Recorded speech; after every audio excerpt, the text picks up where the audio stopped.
you already know something is wrong. Not with the world out there, with the version of you that shows up every single day.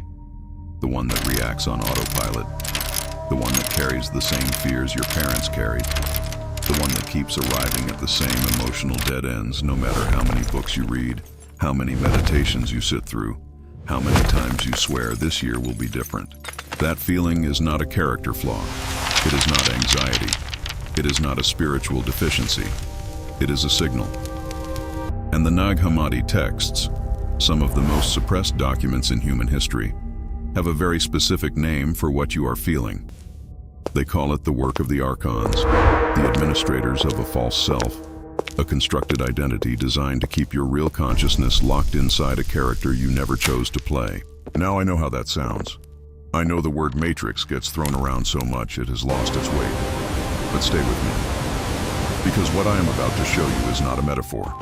It is a psychological and spiritual mechanism that is running in you right now, today, in the way you speak to yourself, in the way you freeze when real change approaches, in the way you feel almost allergic to your own depth. By the end of this video, you will understand exactly why that mechanism exists, where it was installed, and most importantly, you will have in your hands the specific process the Gnostics encoded in the Nag Hammadi library to identify and dissolve what they called your avatar, the false copy of you that the world built to replace the real one. But to get there, we have to start somewhere uncomfortable. We have to start with the moment the copy was made. Because until you see exactly when and how that happened, every attempt to change yourself is just the avatar rearranging its own furniture. And you have been doing that long enough. There is a specific window in human development, roughly between the ages of 0 and 7, where your brain is operating almost entirely in a theta brainwave state. If you know anything about hypnosis, you already feel where this is going. Theta is the state a hypnotist works to induce in an adult subject. It is the state of maximum suggestibility, maximum absorption, the state where what enters does not get filtered. It just becomes true. You spent your first 7 years of life in that state. Every time a parent looked at you with disappointment, it did not register as, "My parent is having a bad day." It registered as, "I am disappointing." Every time you were told to be quiet, to stop crying, to not be so much, it did not land as an instruction. It landed as a definition. This is not a trauma narrative. This is neurology. This is how the human animal is built. The young brain absorbs the environment without negotiation because it needs to. It needs to learn the rules of the world fast enough to survive. But the cost of that efficiency is this. The model of you that gets built in those years is built from the outside in. It is constructed entirely from reflection, from how others responded to your existence. The Gnostics had a word for this constructed self.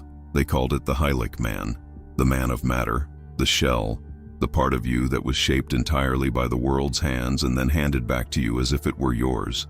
And here is the part that should stop you cold. Most people spend their entire lives defending that shell, protecting it, building careers and relationships and identities around it. Not because it is real, but because it is familiar. Because the nervous system cannot tell the difference between what is true and what is simply old. You are not broken. You are mistaken for your copy. And the Nag Hammadi texts knew this was happening 2,000 years before neuroscience had the language to describe it. The question is, how deep does the copy go? I want you to think about the last time someone criticized you. Not insulted you, criticized you. Maybe a comment about your work. Maybe a look from someone whose opinion matters to you. Maybe something as small as a text message that went unanswered a little too long. What happened in your body? If you felt a clench in your chest, a rush of justification, a sudden need to explain yourself or disappear entirely, that was not you responding. That was the avatar. That was the copy running its defensive subroutine, the one it has been running since it was installed. The Nag Hammadi Gospel of Philip makes a distinction that most translations gloss over. It separates what it calls the image from what it calls the likeness. The image is the surface construction, the personality, the social mask, the identity built from external material. The likeness is something underneath, something that pre-exists the construction. Philip calls it the light that the image was built to obscure. Now think about that architecturally for a moment.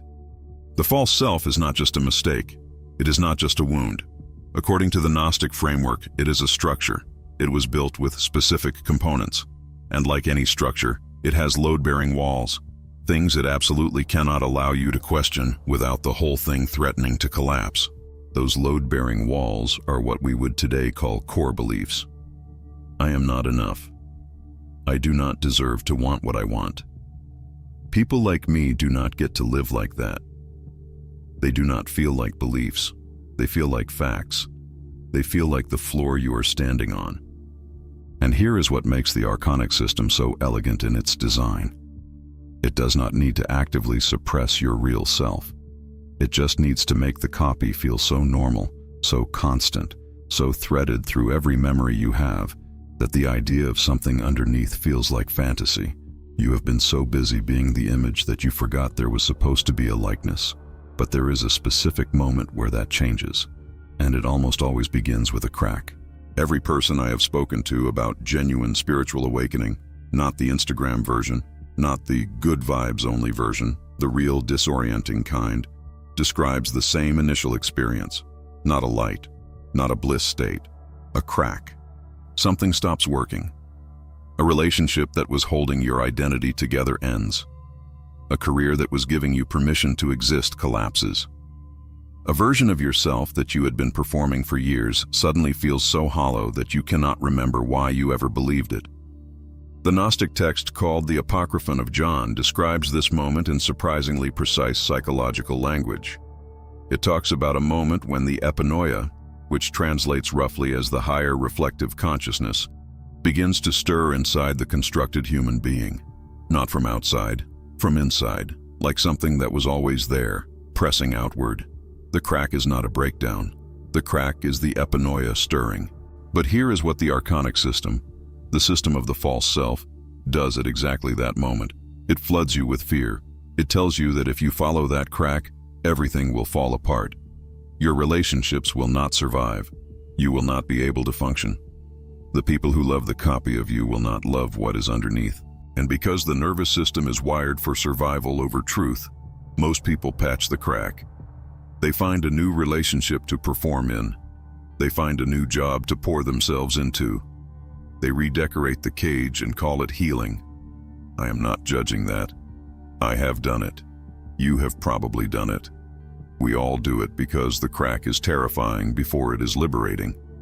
But here is what the Nag Hammadi texts understood that modern self-help completely misses.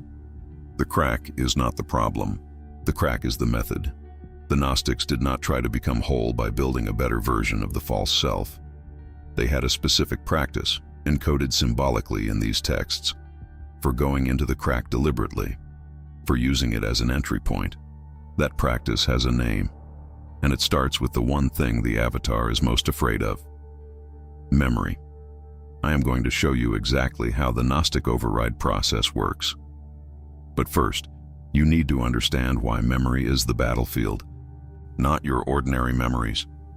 Not the story of what happened to you. I mean a specific category of memory that most people have, but almost never examine. The moments where you felt like yourself, fully, without performance, without apology. Think about it for a second. Not the happy memories, not the successful ones. The ones where you were simply present without the internal narrator running commentary. A moment in nature, a moment of genuine laughter, a moment making something with your hands, a moment of connection so complete that you temporarily forgot to monitor yourself. Those moments are not accidents. According to the Gnostic framework, they are leaks. They are moments where the epinoia, your original consciousness, pressed through the architecture of the copy and you accidentally experienced your actual self. The Gospel of Truth, one of the most psychologically sophisticated documents in the Nag Hammadi library, describes the false self as existing in a state it calls the fog of forgetfulness. The fog is not ignorance. The fog is misidentification. It is the constant low-level confusion between the image and the likeness, between the copy and the original. And the Gnostic path, what they called Gnosis, was not a belief system. It was not a religion you joined. It was a technology of recognition, a set of practices specifically designed to pierce the fog not through doctrine but through direct interior experience. The word Gnosis itself does not mean knowledge in the academic sense. It means recognition. The specific shock of recognizing something true that you already knew but had been caused to forget. Here is what makes this urgent for you right now. The avatar, the copy, survives not by being strong. It survives by keeping you estranged from those leak moments, by making them feel like exceptions rather than evidence. Because if you started treating them as evidence, everything would change. So what exactly are they evidence of? Every spiritual tradition in human history points at the same interior phenomenon and gives it a different name. The Buddhists call it Buddha nature. The Sufis call it the Ruh. The Kabbalists call it the Neshama. The Jungians call it the Self with a capital S. The Gnostics call it the divine spark, the Pneuma, the fragment of original light that exists inside every human being beneath the constructed personality. They are all describing the same thing. And every single one of these traditions agrees on one uncomfortable fact. The constructed personality does not just ignore this spark. It actively organizes itself around keeping you away from it. Because the spark, once felt clearly, makes the copy feel unbearable. This is why genuine spiritual experiences are often followed by a period of crisis. You touch something real. You feel, even for a moment, the difference between the image and the likeness. And then you have to come back to the life you built as the image. And suddenly the job, the relationship, the identity, all of it feels like wearing a suit 2 sizes too small. That is not a spiritual emergency. That is accurate perception. The Gnostic text, Allogenes the Stranger, one of the most direct texts in the Nag Hammadi collection, describes the practice of what it calls primary revelation. The practitioner is instructed to sit with the interior silence not to achieve peace, but to achieve clarity. Specifically, to notice the difference between the voice that speaks in anxiety and the awareness that observes the anxiety, between the narrator and the one watching the narrator. That gap between the narrator and the witness, that is not nothing. That is the crack. That is the entry point. And when you learn to enter that gap deliberately, something begins to happen that no amount of positive thinking or behavioral reprogramming can replicate. The copy begins to lose its grip, not through destruction, through something far more precise. The Gnostics called it the Apolutrosis, the release. And the mechanics of how it actually works would change the way you think about every spiritual practice you have ever tried. The Apolutrosis was a ritual practice in Gnostic communities. But calling it a ritual undersells what it actually was. Strip away the ceremony, and what you find is a remarkably specific psychological process. One that maps almost perfectly onto what contemporary trauma therapists call parts work, and what Jungian analysts call individuation. Here is the process in its essential form. First, identification without judgment. You locate the copy. Not abstractly, specifically. You find the exact voice in your head that tells you that you are too much, or not enough, or fundamentally unsafe in the world. You find the posture your body takes when you feel exposed. You find the story you tell yourself about why you cannot have what you actually want. You find all of this and you look at it clearly. Not to fix it. Not to fight it, just to see it as a structure rather than as yourself. Second, disidentification. This is the step most self-help skips entirely. It is not enough to observe the pattern.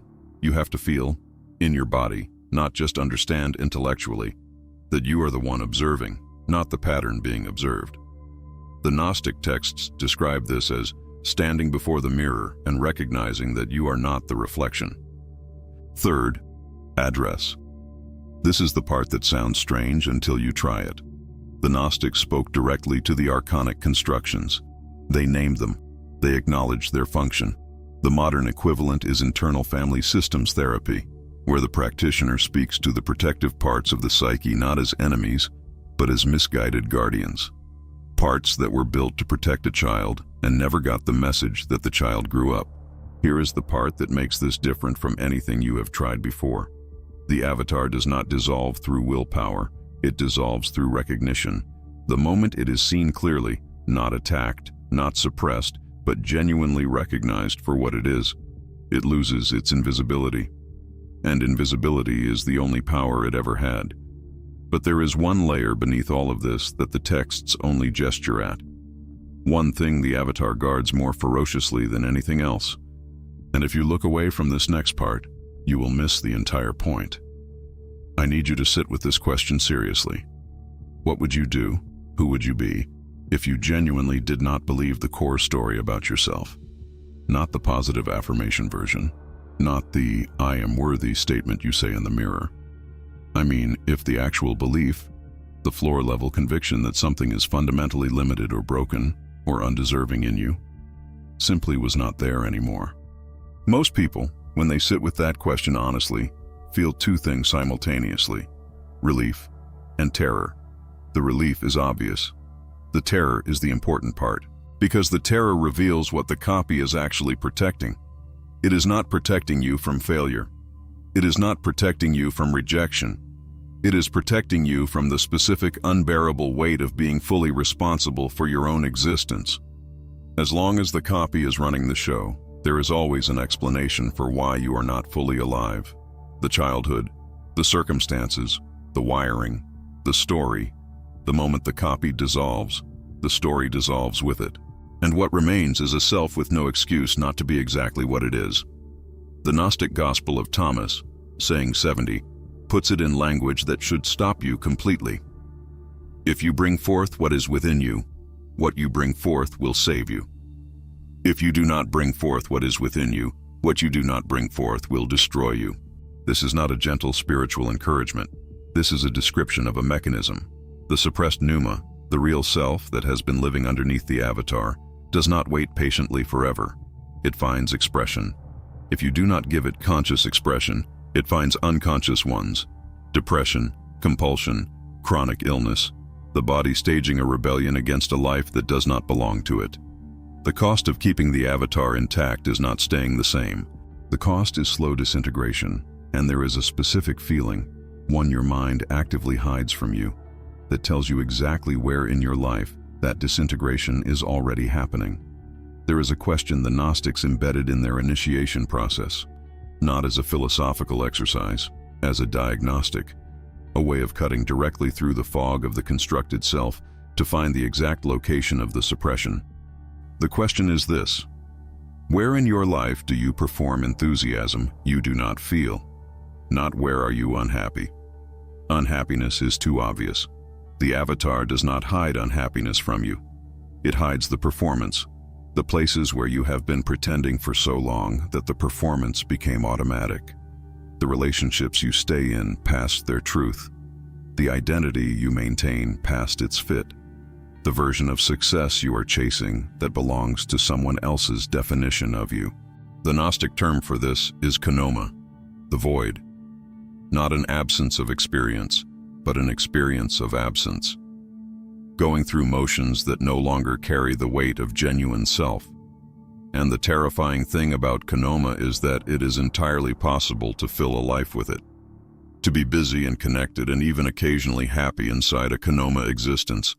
The calendar full, the social media curated, the performance convincing enough that even you believe it most days. Until something cracks the shell again. The metric the mind hides from you is not how much pain you are in. It is how much distance exists between who you are performing and who you feel in those leak moments. The gap between the Avatar and the Pneuma. And the reason the mind hides this metric is brutally simple. If you saw the gap clearly every single day, you could not choose not to act on it. So the Avatar keeps you focused on urgency, on the next task, the next obligation. The next reason why now is not the right time. There will always be a next reason. This is the final function of the Archonic system, not to attack you, just to keep you perpetually one crisis away from the moment of real choice. But you are not one crisis away. You are one recognition away, and that recognition is closer than you think. Here is where we land. The Nag Hammadi library was not a collection of fairy tales. It was not mythology in the dismissive sense of that word. It was a library of interior maps, drawn by people who had gone somewhere real and come back with a report, who had looked directly at the machinery of the constructed self and described what they found with enough precision that 2,000 years later, the map still works. The override they encoded is not a single dramatic moment. It is a direction, a consistent turning of attention from the surface of the copy toward the awareness that was always watching the copy, from the image toward the likeness, from the performance toward the leak moments where the real thing pressed through. You do not delete the avatar in one session. You do not dismantle the false self with a single insight. What you do is begin to stop mistaking it for yourself. And that shift, that consistent, practiced, honest shift in identification, is what the Gnostics meant by salvation. Not rescue from the outside, recognition from within. The Pneuma does not need to be created. It does not need to be earned. It needs to be uncovered. And the uncovering begins exactly where you are, with exactly the question I left you with a few minutes ago. Where in your life are you performing enthusiasm you do not feel? Sit with that. Do not rush to answer it.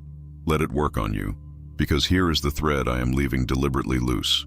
Now that you can see the avatar, now that you have the beginning of a map of the copy, the next question the Gnostics considered essential was this: what exactly is it that you recover when the copy loses its grip? What is the Pneuma actually like? What does it want? How does it speak? That is the territory of a concept the Nag Hammadi texts call the Pleroma, the fullness, the condition of the self before the construction began. And that is a different journey entirely, one worth taking.